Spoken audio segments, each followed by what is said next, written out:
presented by Adi Shakti Films.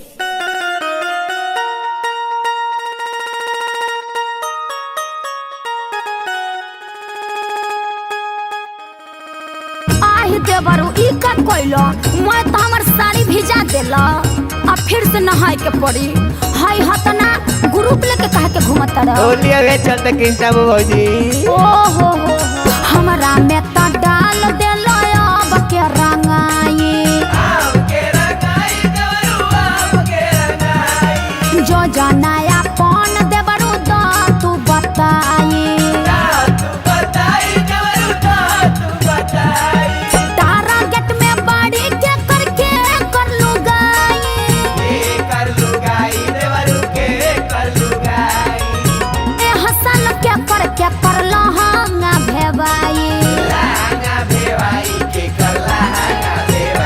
नया बाटे ओकरा साया में डलाई पुरन की भाऊ जाई लोग के चोलिया रंगाई भौजी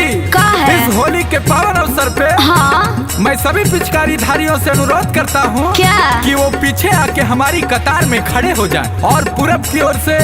पश्चिम टोली की तरफ अच्छा अपने पिचकारी का रुख करते हैं। आइए भौजी क्या क्या आपकी समस्या है पूछिए। समस्या कुछ नहीं है देवर जी, बस मैं आपसे लिस्ट के अनुसार कुछ नाम पूछूंगी हाँ? जिसमें आपको बताना है कि किनके साथ इस होली में आप क्या कीजिएगा। तैयार है ना? ओके।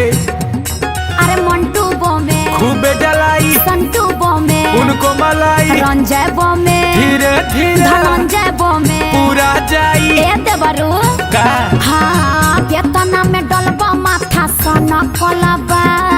ना केतना में डलबा माथा सना कोलबा हाय देखा पिचकारी हमर पाना कोलबा का कहला देखा पिचकारी निकर पाना कलाबा अरे मुना बो में खूबे डलाई अरे टूना बो में उनको मलाई सुगा बो में धीरे धीरे झुनझुना बो में पूरा जाई माना तू बात मनवा हो जाई ताजा बाजा मारी के हाय हाय हाय हाय माना तू बात मनवा हो जाई ताजा बाजा मारी के हर फागुन करत रहा सेवा पीछे कारी के हर फागुन करत रहा सेवा पीछे कारी के हाय हाय हाय हाय देवर जी हाँ पश्चिम टोली के तो बात हो गई, हाँ हाँ अब उत्तर टोली के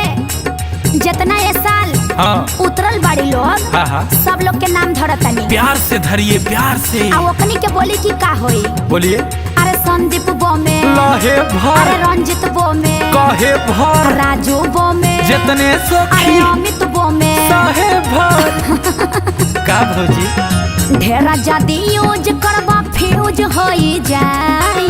रंगावा मोराई त लूज होई जाई पिचकारी वफादार बना का? करी बेवफाई पिचकारी वफादार हो अरे उमेश बो में सिलो सिलो रमेश बो में किलो किलो बंटी बो में पिलो पिलो धर्मेश बो में आधा किलो नाप के डाला तरका